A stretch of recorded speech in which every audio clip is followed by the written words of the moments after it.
everyone. This is Madi Gonzalez here at SA Counter Culture.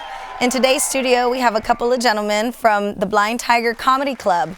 We have Joshua Cabasa. Did I say that right? Yes. Okay. Curtis Allen and George Anthony.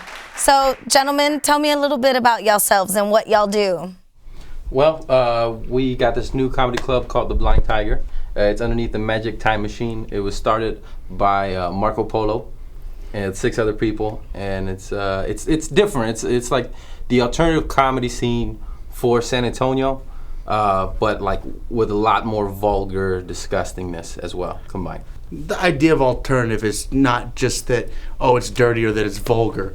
It's the fact that it is the alternative to the mainstream comedy. So it doesn't have to necessarily be vulgar, but the ideas are a little bit more outside the box and say airplane food, which anybody who just goes to a comedy show and you just want to grab that audience, you just try to find comedy. There's a little more niche and there's a little more sometimes overtly esoteric bullshit that we think is funny and that our audience is going to think is funny, but that the comedy club wouldn't necessarily want us to go out there and do. So that's kind of made our own place to do it. Right. Basically, we got one dude saying we do shit jokes. And the next guy's like, well, we do classy shit jokes. Shut the fuck up. What do we do, George? What do we do? Tell me what we do, George. It's a collection of minds, right, that are trying to do something special for this city, you know? And, I think it's a good thing. It's a cool little spot. The vibe is awesome. Yeah. You know what I'm saying? And we got funny people down there. So, you know what I'm saying? Get money, fuck bitches, man. You know what I'm saying? Okay, so about the spot, y'all are actually located underneath the Magic Time Machine. Is that correct? I didn't even know it had a basement. How long have y'all been performing there? October? Yeah, October. October when the first one kicked off. Yeah. Oh, nice. So fairly new. Y'all perform other places as well, or is that y'all's only location? All around Texas. We perform all around Texas. Here in town, it's the LOL and the River Center comedy clubs. Okay, nice. And then in the Valley, they got the Valley Run going. The Corpus John Roman. John Roman. He's the man. He's the man down there. Do anime conventions. Like the San Japan just passed, and the Akon in Dallas, stuff like that. And just trying to make Texas, funny,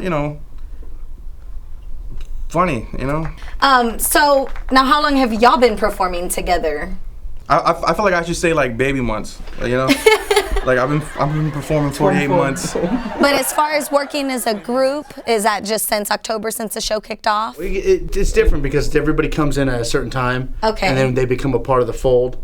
Okay. So out of all of us, I think I'm the youngest one. Everybody else either has 5, and then I'm like I have a year and a half. So it's like and then you just kind of all end up working together. Well, we get other comics from other places like Austin, big names, Comedy Central, HBO, Showtime stuff. Yeah, and they come. It's an environment they have. It's kind of like a LA, New York showcase room, where it's real small, real intimate, only fits about 60 people. But the way we're thinking about it is that you got Houston had a big comedy scene. Dallas right now is booming. Austin, great comedy scene, and San Antonio is like one of the largest cities. Like we need a comedy scene here too. We just need to get people to come out other than just a drink special or hey, we're serving burgers for $3 and come on out and feed your face. Well, then on top of that too, it's like there's a lot of places, there's a lot of big, more alternative acts or acts that just don't want to come to San Antonio because the crowds aren't really. I'm not gonna say they're not smart enough, but the people go to the regular comedy clubs. They're not going to. Now the people that are watching this are I'm just kidding. Yeah. He speaks for himself. Follow me on Twitter at Curtis Allen. San Antonio people. No, but there's a lot of places. There's a lot of acts that won't come here. That if they find there's a small alternative intimate room, that the people will come down. Like we had, David Hansberger came down. We have Christine Levine from Portlandia that's come down. These are more alternative acts that would really never think that they'd have a fan base in San Antonio, but they do. Right. And when they find out, then they hear from everybody else from Texas. They go, no, if you go down to San Antonio, talk to these people. There's a great room where you'll find people who like you and you'll have a great time. And all that does is promote San Antonio as a more cultured place. Right. That has taste. So now, the comedy club itself, the Blind Tiger, how many people does that room actually fit? 60, 70. We've gotten 70 in there. Yeah. So it is very intimate. Yeah, like the even the back row, which is like there's only like 3 rows. So you're in the back row is like right there in front of you. Nice. So let me ask y'all this: do y'all get like a lot of hecklers here? You know? Yeah. Yeah, it's $3 second pint. So Yeah. Most of the time. Chicken wings. I mean, Yeah, George had one. Explain the one he had. we had a lot of last people. night. Well, last night, the Or guy. Friday. No, I want to talk about the chick that it's such a small room that if you like, literally, I'm standing up telling jokes and you're sitting right here. That's how Nice. close it is. And this lady, like my friend Torino had a beautiful joke about white-tailed deers not being able to hunt them, and black dudes got mad. Like, like black dudes got upset, but it's a joke, right? And this lady was just. She was heckling with her stupid face. Like she didn't say anything, but she was saying a lot just by it was fun, but it can go very bad if you're not likable to deal with like a heckler, you know. But then also, too, some people don't understand that the heckler in his mind, he thinks he's helping the show.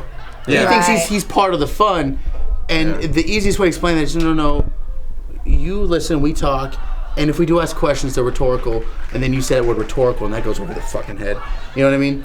But I love how you shit San Antonio on the dumb. San Antonio audience. The people go. He actually read a thesaurus right before it came up, and that's how he got all those big words before. Good job. Dictionary.com, man.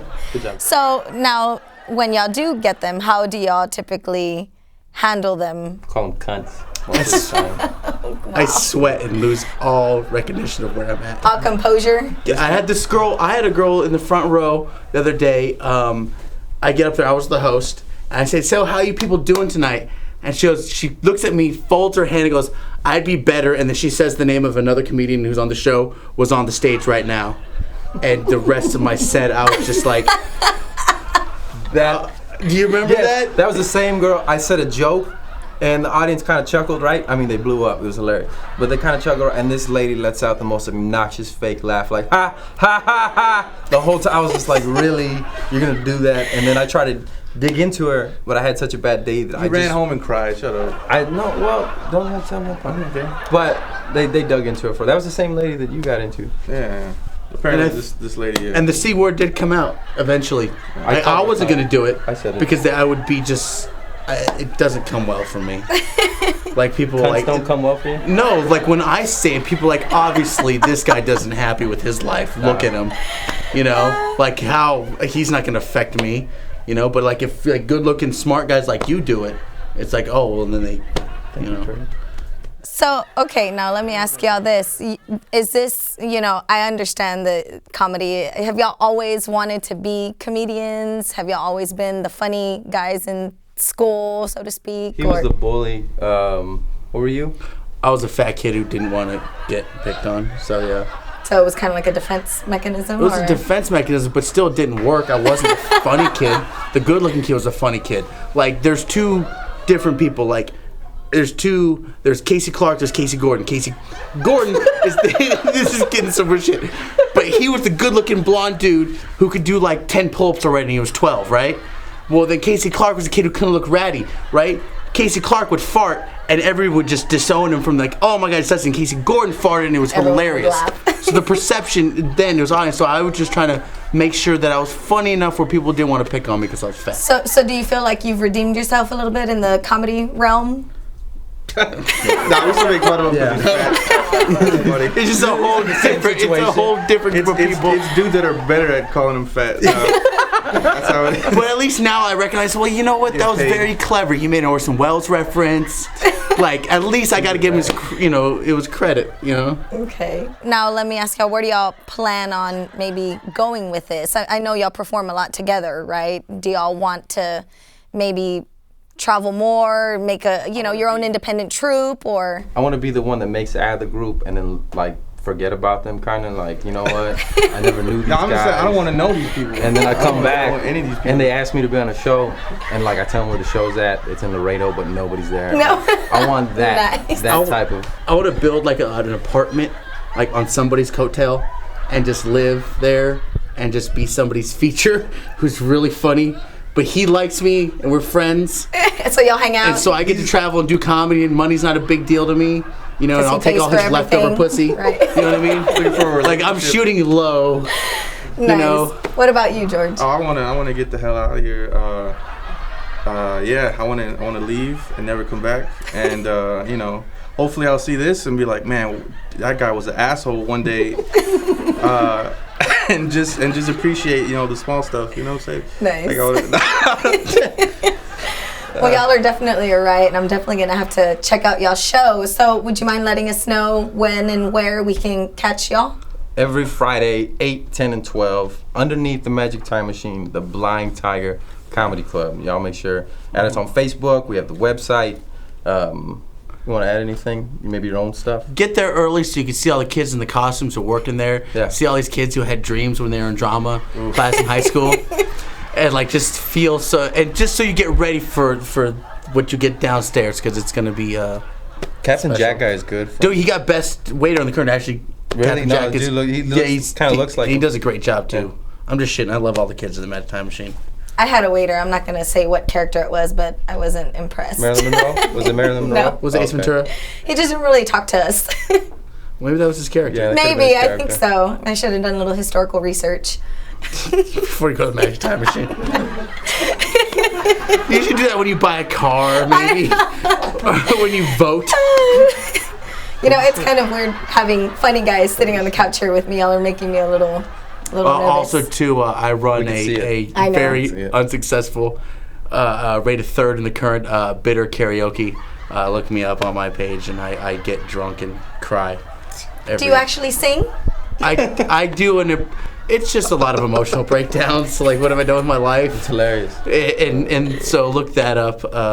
Yeah, that's fun. That's what I do for a living. And where does that take place? I'm sorry. You know, I do it after my comedy sets at the Magic Time Machine. It's a Nice. bar. So after you see me do my thing on stage, you could come upstairs and watch me run karaoke and be like, oh, that makes sense why it wasn't funny. So it's a 2-in-1. You get a free Yeah, you show. come upstairs and party Nice. and end up getting drunk afterwards too. Or you can go back to the 10 o'clock show or the 12 o'clock show. Oh yeah, it is completely different. Yeah, a lot of the shows are different. I got to say that 8, 10, and 12. A lot of the times it'll be different people. And are also too coming up soon. The 8 o'clock show is being run by a very prestigious local comedian troupe. I don't know if I'm allowed to say the name. Yeah. Larry Garza from Comedia Go Go. I don't know if you guys Okay. know him. Oh, you shouldn't say that. Oh, fuck you, asshole. I fucking hate you. I don't know his traps. God. Jesus You Christ. mean Marco Polo? They're going to be running an 8 o'clock show, and then we're going to have 2 showcases afterwards. Okay. So it's going to be like one of those things you could stay for a night and see 2 shows, 2 completely different shows of great acts through the whole night. Okay, now what are we looking to spend if we go to catch one of your shows? What does the ticket run us? $10, and $10. then you get there's $3 Dos Equis, $3.99 chicken tender. I know I said about beer and food, but and people like that, right? And what else do they got? There's no minimum. No minimum. Drinks, Yeah. You know. Nice. And that's So the other that's caveat that we got counts. over the comedy clubs is that you're going to go there and spend $25 on a special event, and to you know, you have to the 2 drink minimum and stuff. You're looking to spend $60. We can just go down there, get drunk, have fun, listen to a bunch of dudes talk about the dicks. It's gonna be awesome. So I love Nice. That sounds very entertaining. She's so great at acting like that's something she's into. That's like perfect. you're great, and you're like, oh yeah, I want to hear That's about you guys. interesting. It's great. All right. Well, thank you, gentlemen. I'm glad y'all stopped in. It's definitely been a riot, and hopefully we'll catch one of your shows very soon.